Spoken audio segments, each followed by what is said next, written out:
All right, it is 11 o'clock. We're gonna get going here. Hello, and thank you all for being here. What a privilege for me to host our Empowered Planning webinar. My name is Matthew Validi, and I'm a certified financial planner for Raymond. Today we have three incredible Raymond specialists that will be discussing personal financial strategies. We have Kathy Shoemaker in our advice and tax services. She's gonna explain steps to solidify your estate plan. We have Greg Light, our business valuation specialist, who will review things to think about when selling or transferring a business. And Jason Baum, our retirement wealth advisor, will review some ways to protect your financial future. And I will back clean up to explain the secret of buying low and selling high.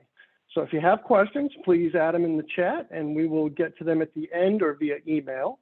So without further ado, let's get rolling. Kathy Shoemaker on estate planning. Kathy?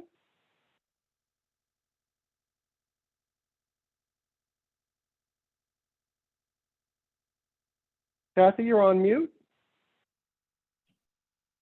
Well, let's start over then. How's that? Please, thank you. Excellent. Nobody really wanted to hear me talk this morning. I'm kidding. So good morning, everyone. It's really nice to have you with us today for our personal planning, being prepared, kind of getting back to basics.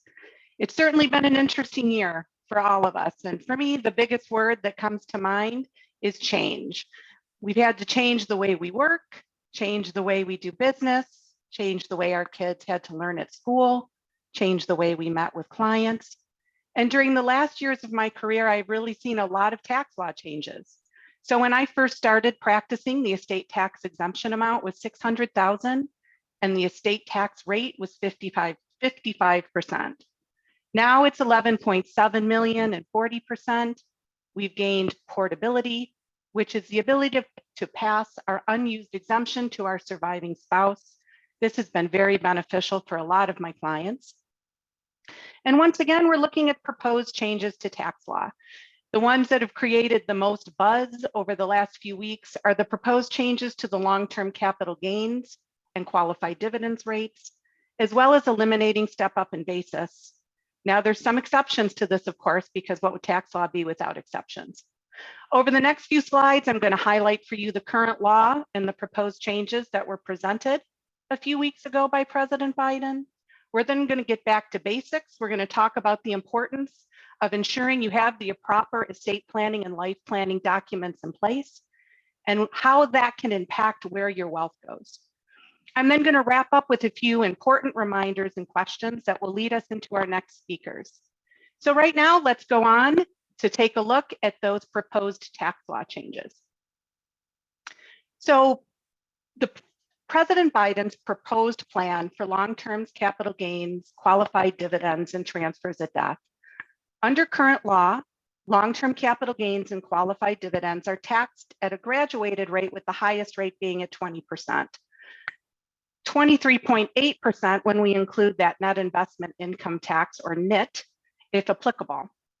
Capital gains are only taxable upon a realization event. So for example, if I have IBM stock, my basis, what I paid for it, is $10,000. The fair market value of that is $100,000. Until I sell that stock, there is no tax that I would owe. There is no realization event if property is received at gift. And at death, the heirs to the property generally receive an adjusted or step up in basis to the fair market value. So let's take that same stock that I had with the basis of 10,000, fair market value of 100,000, and I decide to give that stock to my daughter, Samantha. Samantha would not have any tax due on that transfer, or myself. She would just inherit or receive my basis. So when she sold it, let's say she sold it the next day because she needed money to buy a house, she would then pay tax on that $90,000.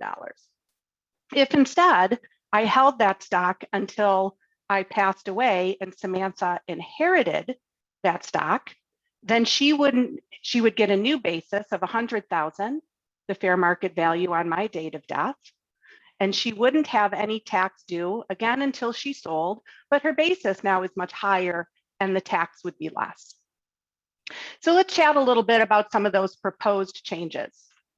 So the first one is that long-term capital gains and qualified dividends of taxpayers with adjusted gross income of more than $1 million would be taxed at ordinary income tax rates, and let's not forget the NIT. So in an example, I have wage income of 900,000 and I have 200,000 of capital gains. 100,000 of those gains are going to be taxed at the preferential rate of 23.8%, and the next 100,000 would be taxed at 43.4%. One of the other proposed changes is that the highest tax bracket, currently at 37, would be moved up to 39.6. Transfers of appreciated property by gift or on death would become realization events. So that same example that I provided earlier with Samantha receiving my stock during my life, or Samantha inheriting that stock at my death, would become a recognition event and capital gains tax would be due. I want to mention that this is separate from the estate tax, and there's some discussion out there that there would be some type of credit against estate tax for that event. In addition to transfers of appreciated property by gift or on death, there would also be an appreciation, a recognition event if you were to transfer in property to a partnership or a non-corporate entity. The final bullet point I want to mention is the 90-year rule. So under the 90-year rule, what would happen is a recognition event would occur every 90 years. And under the proposed plan, the first 90-year period would start counting from 1/1/1940 and would have the first recognition event in 2030. A lot of individuals have what we call dynasty trusts in place. These are trusts to where property passes from generation to generation to generation inside of a trust. And gain wouldn't be recognized potentially for very long periods of time. This proposal would imply and create a recognition event that would occur every 90 years. And this is currently set for partnerships and non-corporate entities as well. So let's take a look for a minute now at the next slide where we're talking about where would our money go. When the pandemic started early in February of 20, I think a lot of us were concerned about where the market would go. And there was a dip, and then everything kind of started to rebound. So we didn't see any real significant decrease in our value. And when we think about our wealth or our money, we have to think about our life cycle. I like to think about life planning instead of estate planning. So when we think about a life cycle, we think about all of those events during our lifetime that we have to be thinking about and planning around and for. So you graduate from college, you then start a career, you start a new business, you get married, you have children, your business grows, it's worth a lot more money now, you start thinking about retirement, and then ultimately, where do you want your money to go when you pass? We have three areas that it can go to. We have our family, charity, and taxes. Now, I don't consider Uncle Sam part of my family, so I want to make sure the least amount goes in that bucket. And during our life and planning, things happen to where one period in time, we wanted everything to go to our children. And then as we've seen our children grow and we've seen our children succeed, we think, well, maybe more of that should go to charity. So it's an ebbs and flow that occurs through your lifetime. That's why I like to call it life planning and how we want to ensure our money goes or our wealth goes when we pass. One of the most devastating things that I have seen time and time again is the sudden loss of somebody, an unexpected death. A lot of times that occurs, when the individual is younger. I think some of us have experienced that over the last year and a half. And when you don't have the proper documentation in place, that can be devastating to the family. While they're not only learning and working through their grief, they have to struggle through all of the complex issues that can arise when things aren't titled properly. So the proper titling and planning can make the world a difference for your family, loved ones, and I think after this year, more people are thinking about it. So let's move on just for a minute and let's chat about what are those basic documents that we want to have in place? I think of money or our assets in 3 buckets. The first bucket would be assets that are out there in your name alone. The second bucket would be assets that are held joint with rights of survivorship. Maybe there's a beneficiary designation, thinking about your IRA or a life insurance policy where you have your children listed as beneficiaries.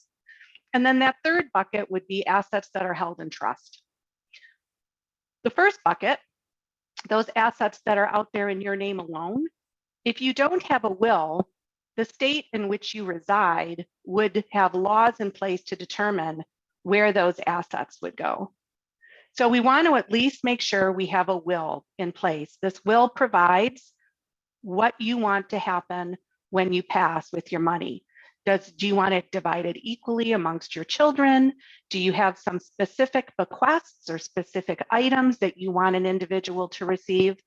For example, maybe I want my younger daughter, Amanda, to get $100,000 as a specific bequest, because don't forget, I gave Sam that stock earlier, okay? So that's our way of equalizing if we choose to.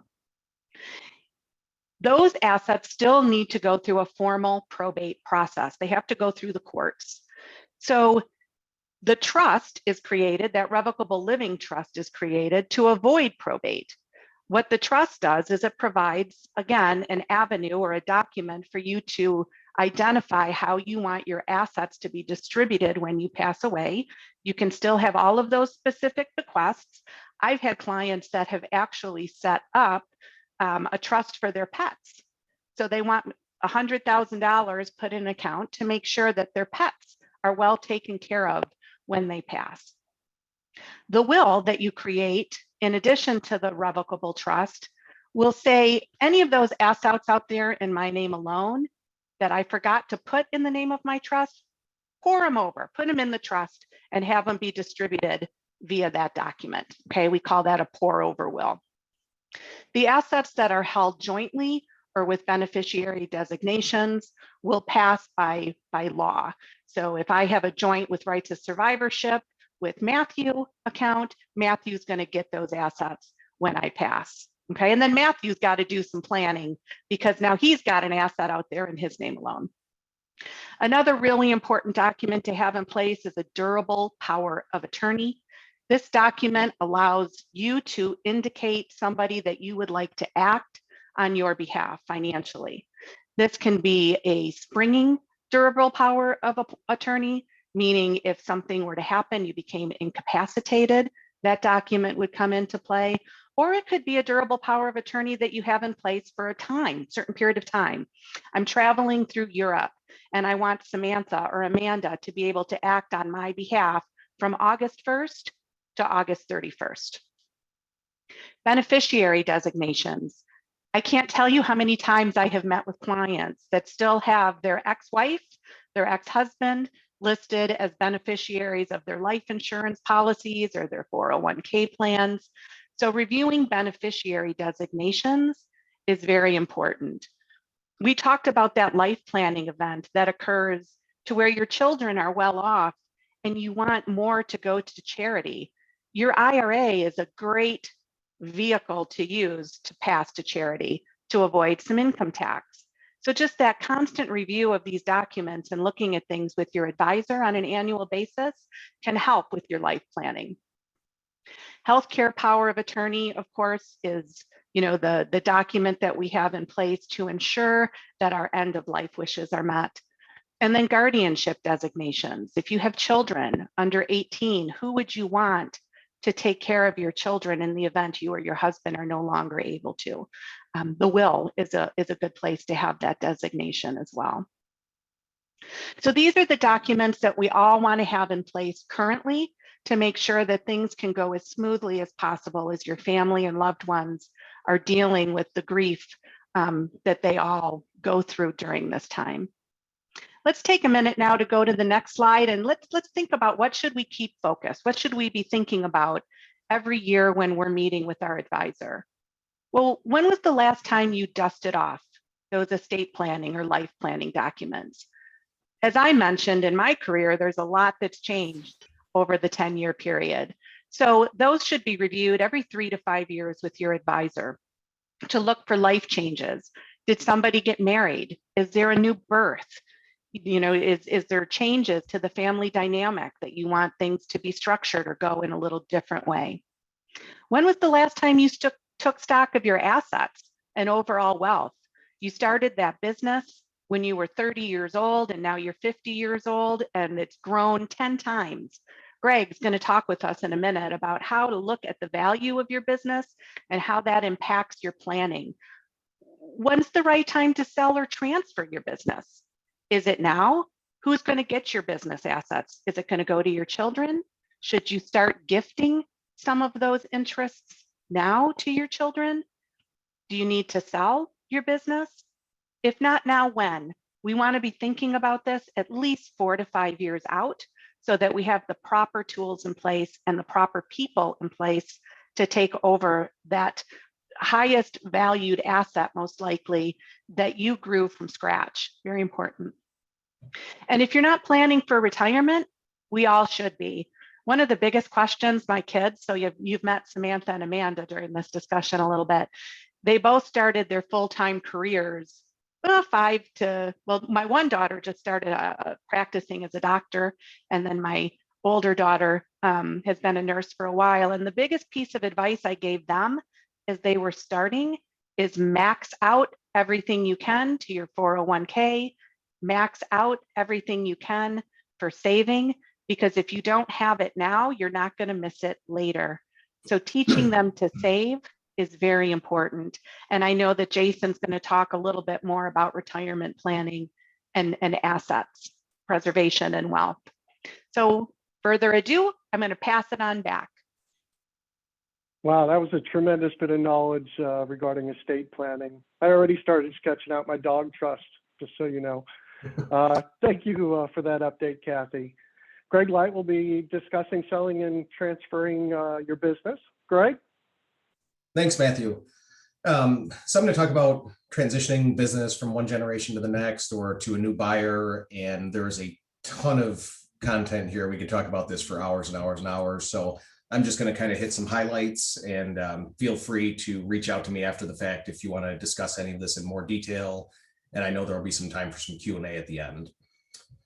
So as a business owner, what is your day-to-day role in the business? When we perform valuations of small businesses, this is one of the most important questions we have to ask. We need to separate the income that is earned by virtue of owning the business, separate that from the income that is owned by virtue of working in the business. Very difficult process a lot of the time. As small business owners, you could pay yourself $1 a year for your salary and then take a big distribution at the end of the year. Or you could pay yourself $1 million a year and then have to loan 80% of it back into the company at the end of the year. One of the first things we do is go ahead and right size that compensation. Try to figure out what you would have to pay a non-owner working in the business to perform the same role that you as the owner are. That allows us to make that differentiation between income from owning the business and income from working in the business. Some of the other adjustments we make are personal expenses, backing those out, adding those back to the financial results of the company, because a lot of the time those are the hidden expenses that make the profitability of a company look lower than it should be. Family members that maybe aren't working in the company but still getting a salary, or maybe they're working in the company as a shipping clerk, but somehow they're making $60 an hour. Making those right size adjustments to make the business look how it should in the eyes of a third-party buyer. How material is this? This is where we have literally seen everything that you can imagine along the spectrum of materiality. On the low end, I had a guy telling me that we need to make an adjustment because his son's $40 a month cell phone plan was in there. I said, well, that probably doesn't really matter. On the other side, and this, I always talk about this example because it was so shocking to me.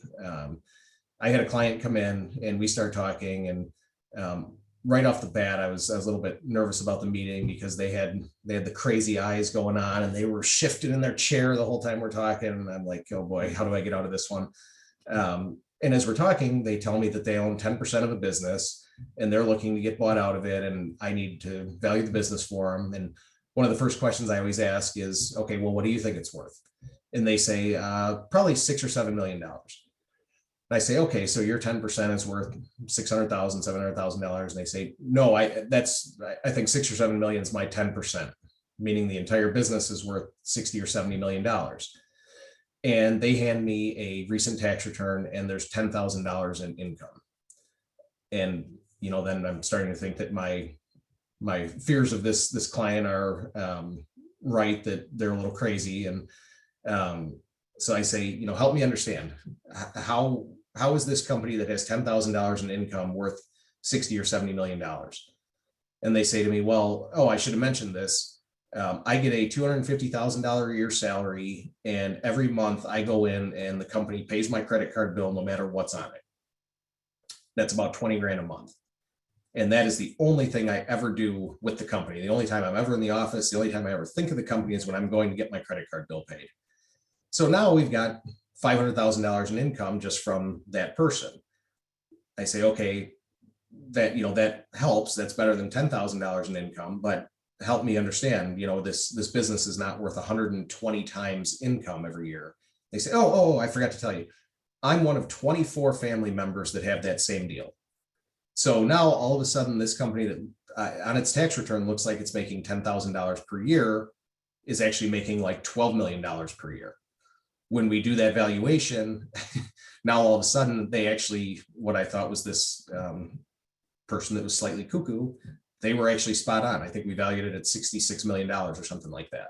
So the looks were deceiving in that case, but that is how material some of these owner specific adjustments are that need to be made to adjust to a market level of expenses and income. Next slide, please. So what I just talked about is one of the things that goes on in a sales process. That's usually something that we would do as a valuation firm ahead of time is help you understand what sort of range and value the business might be worth. If you don't know that, how can you even know if you're thinking about selling the business or not, and if it's going to make sense for your long-term financial plan? There's a lot of decision trees that come into effect once you make the decision to sell the business, and some of them overlap. So for example, in order to sell the business, mechanically speaking, are you going to try to do it yourself?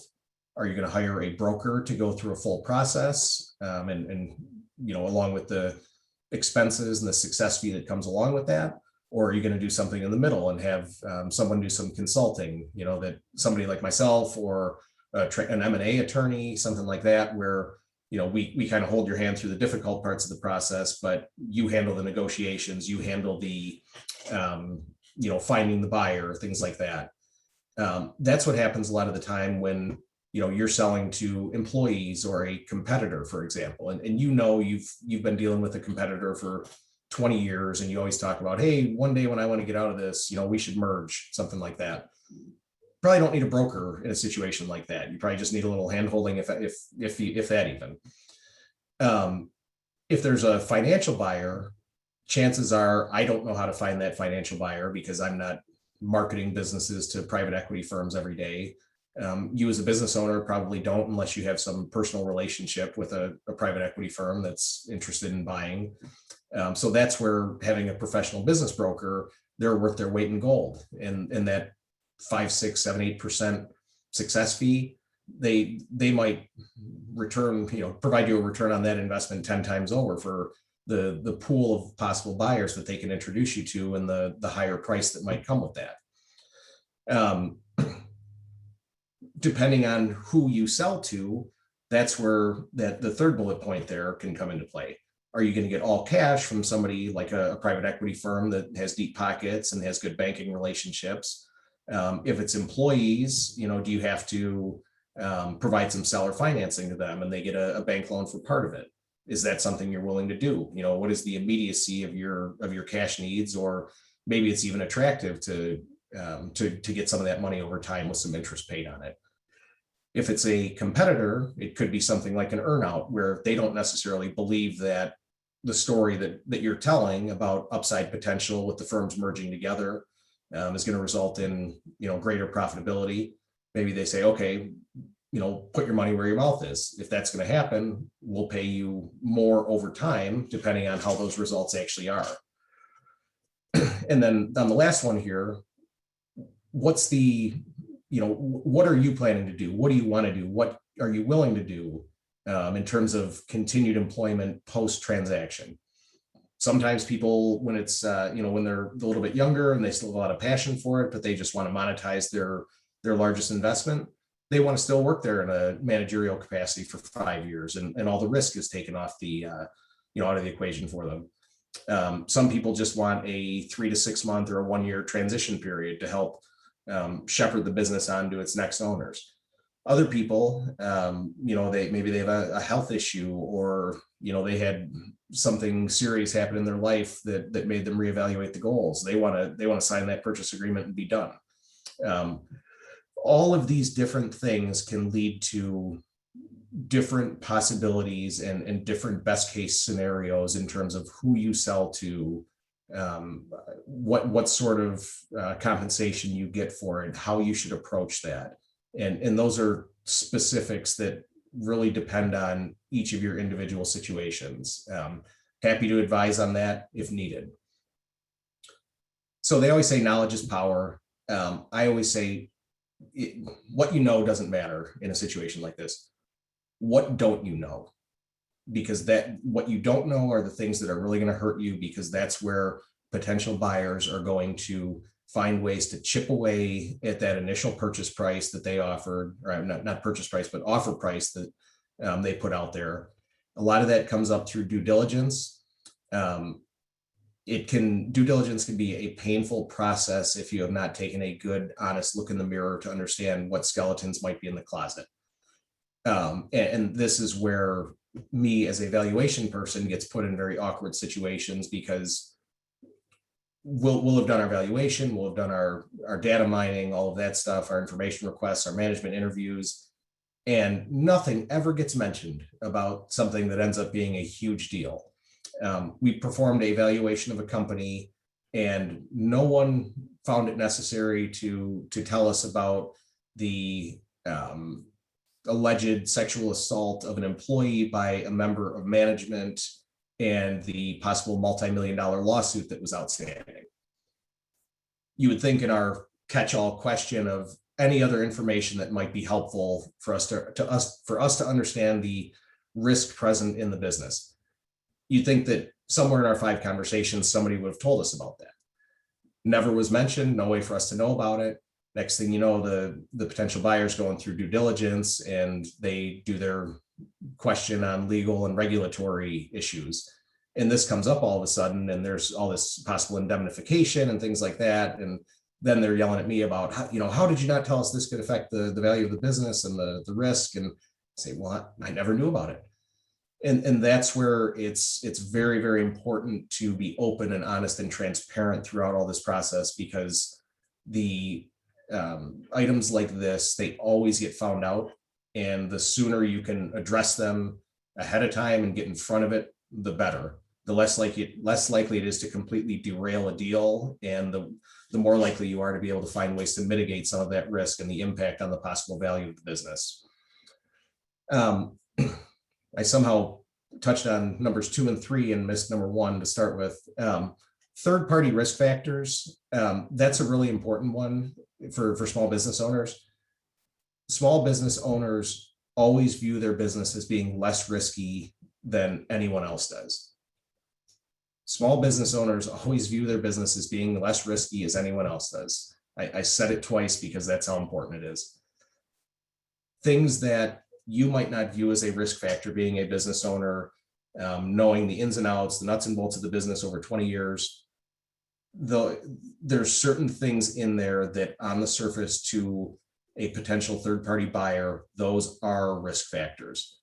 One customer that continually drags out their receivables for 6 months, or I'm sorry, their payables to you, your receivables for 6 months, you might know that they always pay because you've known the person for 20 years, you've been to their kid's graduation party, they're going to pay you. But to another buyer, they don't know that person from any other customer, and all it looks like is a slow paying customer that's having financial difficulties, which may be right. They might be able to assess it correctly because they do not have that personal relationship. That's where these third-party risk factors come in, that why it's always good to have someone take an independent diagnostic of your business to help you understand what those risk factors are and how it could impact the value of your business. The last one on there, pre-tax versus post-tax proceeds, can be a huge difference for what you see in a purchase agreement as a sales price versus what actually goes in your pocket at the end of the day after a transaction's closed. A lot of it depends on your basis. I am not a tax person, so I'm not going to pretend to be one, but there's certain things that should be discussed with your tax advisor before you start celebrating how much money you're going to get, because it can be a lot different on a post-tax basis.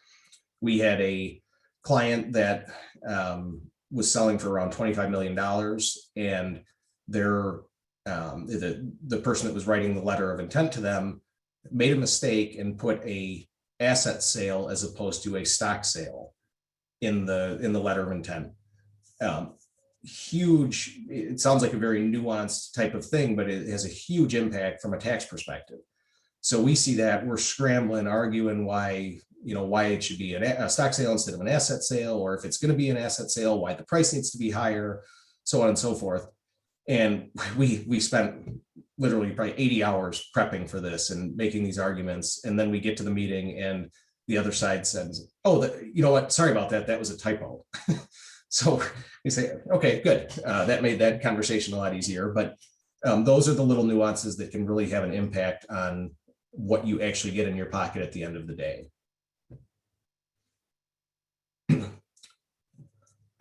Excuse me. So thinking about,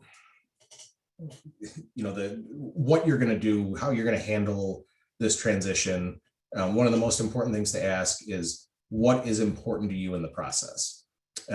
Is it legacy?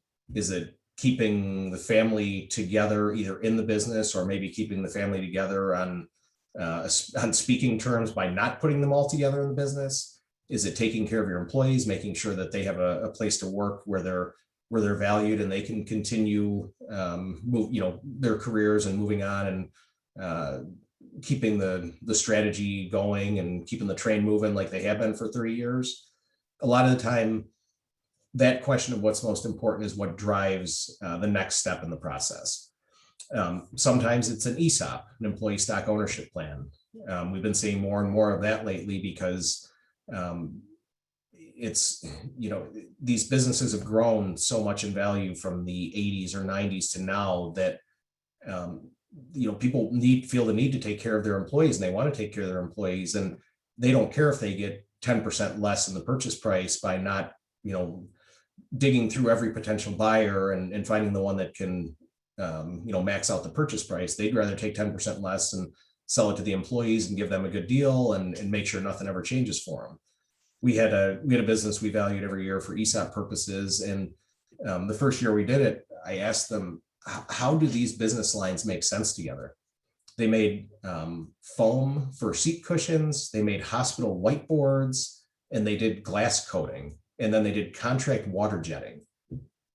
And I'm talking to management. I'm like, how does this possibly make sense that these are 4 product lines for this company? None of them have anything to do with one another. They said, well, these were just things that the original founder of the company found that he could make money at, and he didn't want to sell them off and break the business apart into 4 pieces because it would have meant all the employees not being together anymore. And he decided he was going to do an ESOP, sell to the employees, and keep them all together because it all made money. It just didn't make sense. But, he wanted to keep that legacy going and take care of the employees.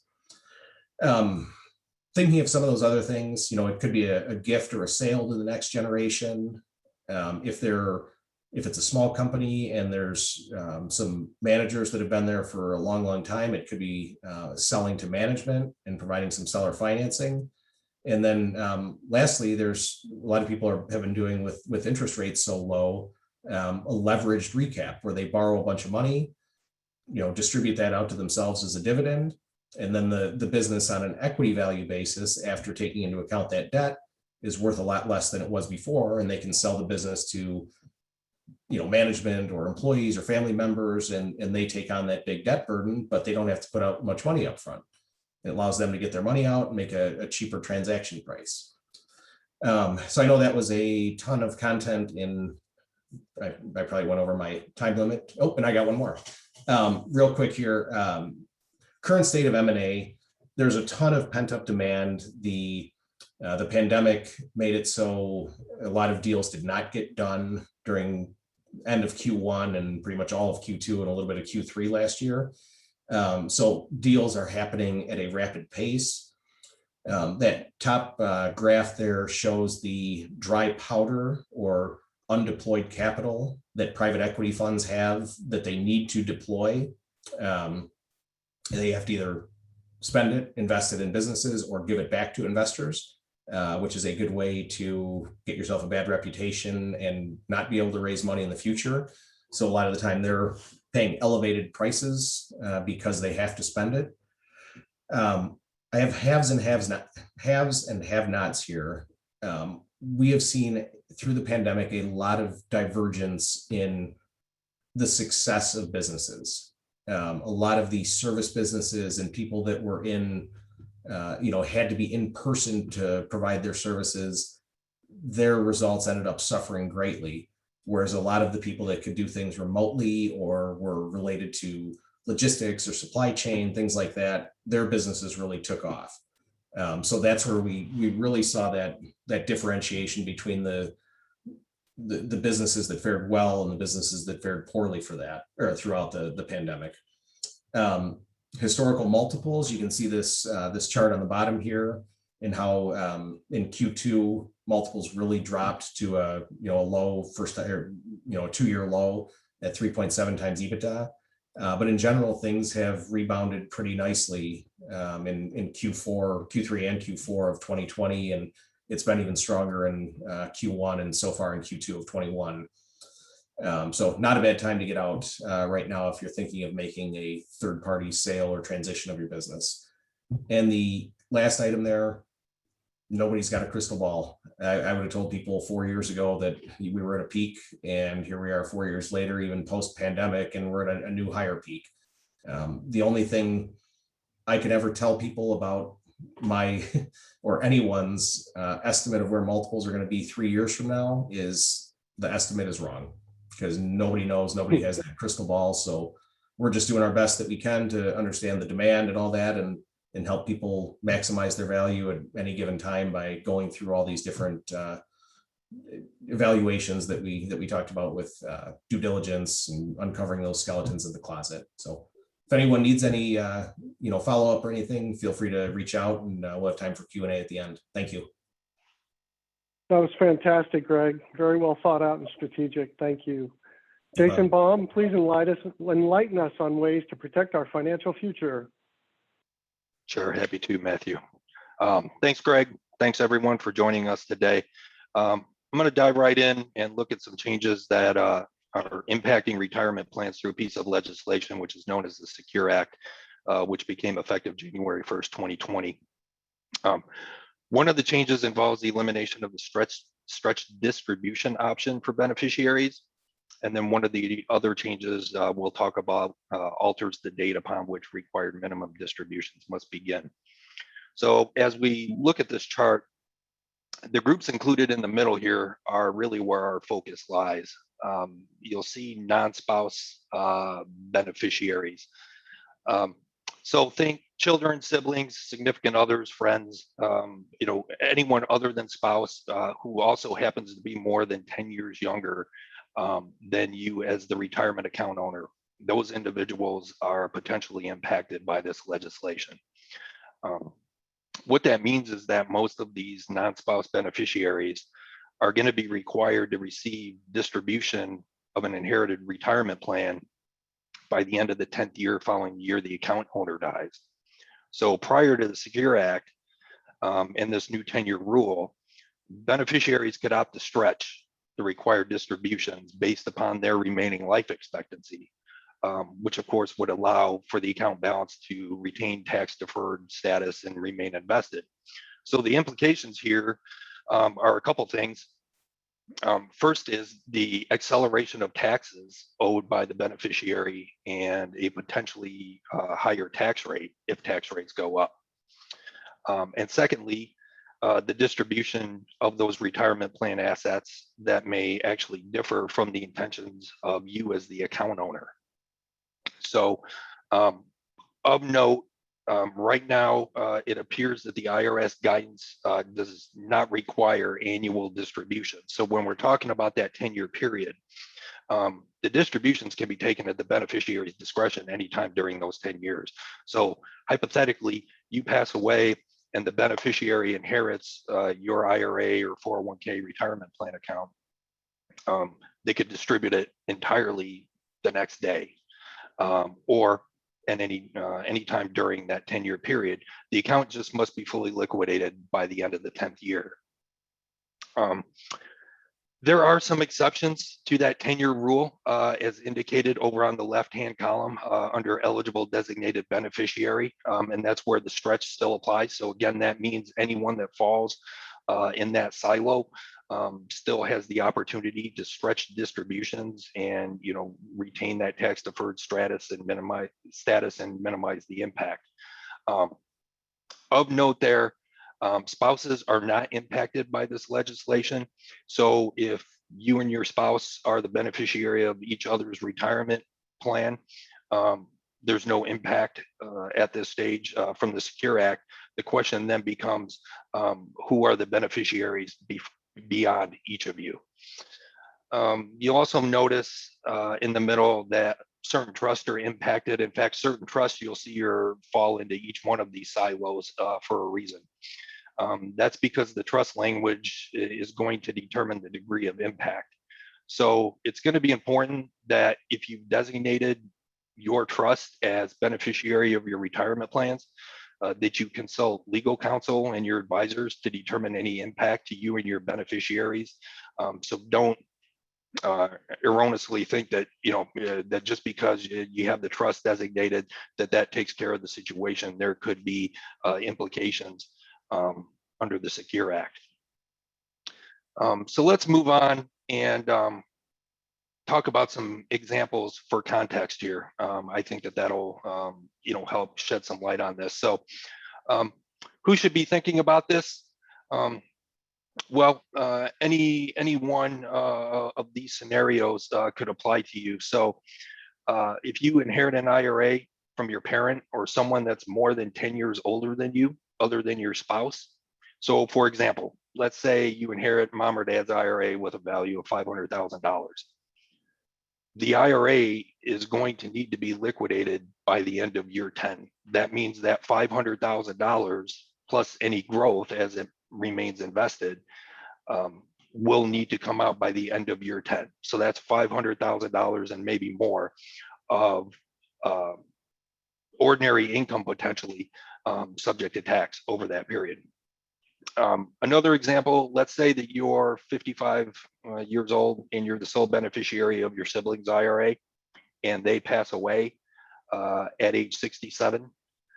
Again, the IRA is going to need to be liquidated by the end of year 10. The reason being is you're 12 years younger than your sibling, and the Secure Act says, no, you're not within that 10-year period. IRA qualified plan beneficiary as a non-eligible designated beneficiary. So basically, again, someone other than your spouse. So another example would be, let's say you've designated your 25-year-old child as the beneficiary of your $500,000 401k plan, and you pass away. Your child is going to need to liquidate that account by the end of year 10. A couple planning ramifications there, other than just taxes and lack of tax deferral, is now we have a potential situation where you have a 25-year-old with access to $500,000 at their whim. So maybe that's your intention and maybe it isn't.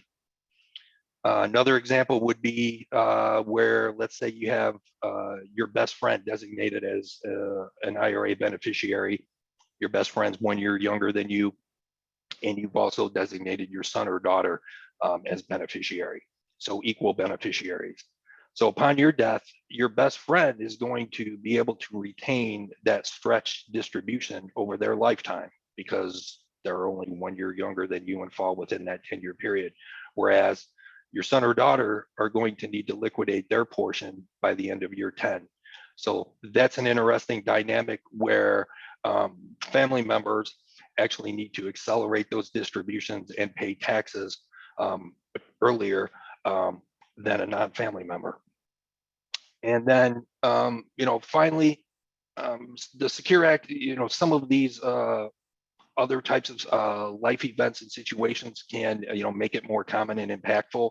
Things such as divorce, your spouse predeceasing you, if you're married later in life, or maybe a prior beneficiary who predeceases you. So as another example, let's say that your spouse who you've designated as your IRA primary beneficiary predeceases you, and your children are designated as equal contingent beneficiaries, and you pass away with an IRA value of, let's say, 1 million. Well, prior to the Secure Act, each of your children would have had the option to stretch the distributions over their lifetime and potentially, again, minimize taxes and maximize the investment growth. So prior to the Secure Act, that's pretty good planning. You've accounted for beneficiaries and had that option.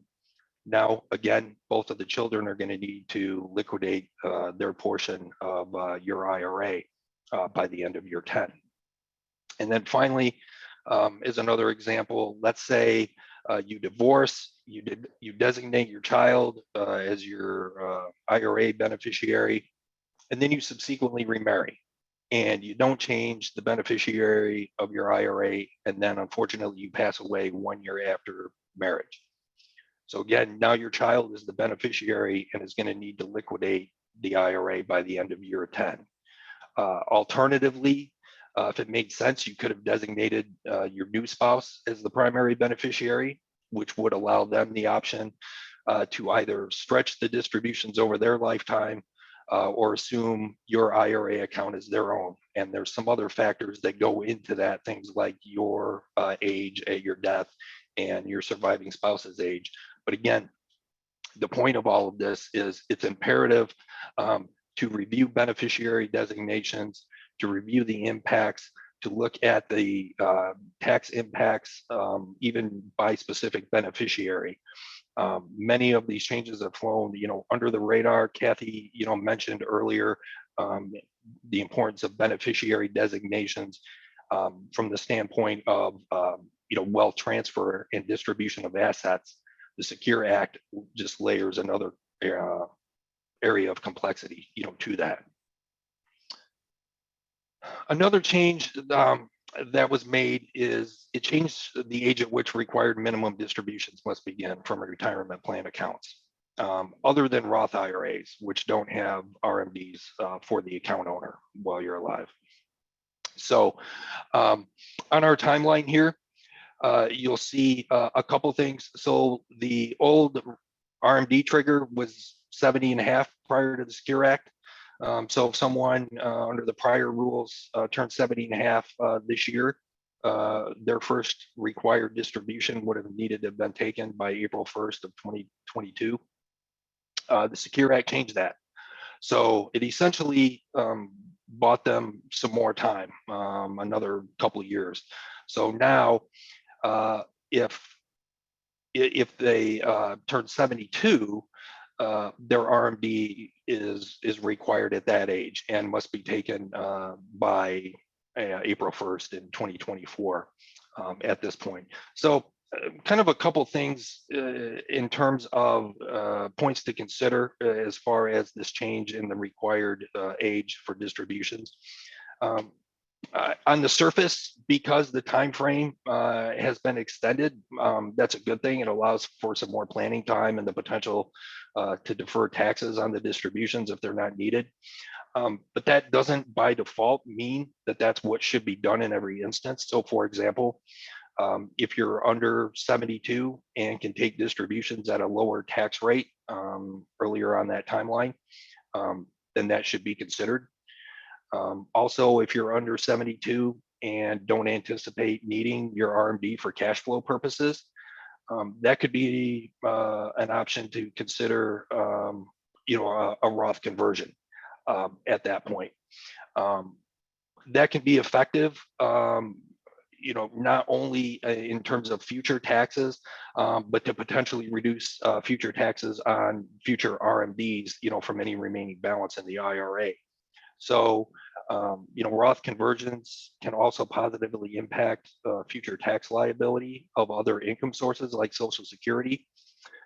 So, for instance, when you draw Social Security benefits, there's potentially subject to tax. The tax on Social Security is based upon your income. And because qualified Roth IRA distributions are not included in your income calculation, then you could benefit from earlier Roth conversions and potentially keep more of your Social Security benefits later on. One thing of note on Roth conversions, it's a hot topic, especially in light of potential tax law changes. There are rules associated with Roth IRA conversions, something that's called a 5-year rule.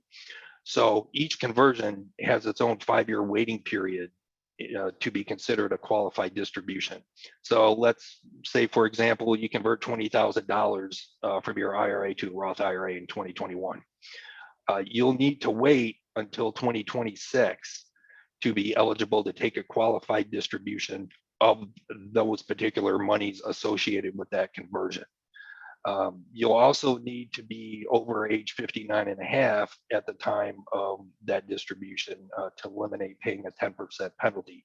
So again, to kind of reiterate there, just know in the context of Roth conversions that there's this 5-year rule that kind of sits in the background when it comes to eventual distributions that you may take from that Roth IRA. So let's move on and talk about some planning strategies in light of, the Secure Act and, some of these, changes that have been implemented. So tax efficient timing of inherited IRA distributions, we've already looked at, and talked about a variety of examples. Some heirs may benefit from prorating, withdrawals from a retirement account over the 10 years. And other heirs of yours may want to withdraw more during years when, their income is lower or deductions are higher. So again, that comes back to the beneficiary planning and the ultimate, transfer of your assets to the next generation. Roth conversions can mitigate taxes for heirs. So an example would be if you expect your IRA to be part of your estate and your beneficiaries in a higher tax bracket than you, it could make sense for you to convert to a Roth now if you're in a lower bracket than your beneficiaries. Designation of beneficiaries, we talked a lot about that. So it kind of boils down to reconsidering who you leave a retirement account to. So for instance, you may want to reconsider leaving your retirement account to grandchild. So for reference, under the old rules, a 25-year-old grandchild who inherits your retirement plan account had roughly 60 years over which to take distributions from that account. So the tax deferral timeline has been reduced by 50 years in that example. Use of a disclaimer can preserve the stretch option for some heirs. So the most important point about this is to realize that the disclaimer provision exists. It's basically a tax reduction strategy where a beneficiary in a higher tax bracket disclaims their portion in favor of passing to the next beneficiary who's in a lower bracket and may realize more after-tax value. Existing trust beneficiary designations. Let's move on and take a look at these final strategies here. Distributions from an IRA that are retained inside certain trusts could be subject to greater trust tax rates. So again, If your trust is designated as your IRA or retirement plan beneficiary, it behooves you, to revisit that and revisit the language inside your trust. Charitable trust may be an alternative. So a charitable remainder trust could be an option to provide, an income stream to those non-spouse heirs over a longer time frame than 10 years. So essentially, what someone does as the IRA or qualified account owner is they designate the charitable trust as the beneficiary. Upon the death of the owner, the IRA is transferred tax-free to the charitable trust, which then can provide income for heirs based on lifetime payments or a term of years. So the idea there basically is to try to control the distribution to the non-spouse heirs over a period longer than 10 years and still provide that remainder interest to charity. And the final couple ones are QCDs, qualified charitable distributions. The Secure Act did not change the age at which QCDs can be made. So if someone is now age 72 and they're charitably inclined, they could make a qualified charitable distribution.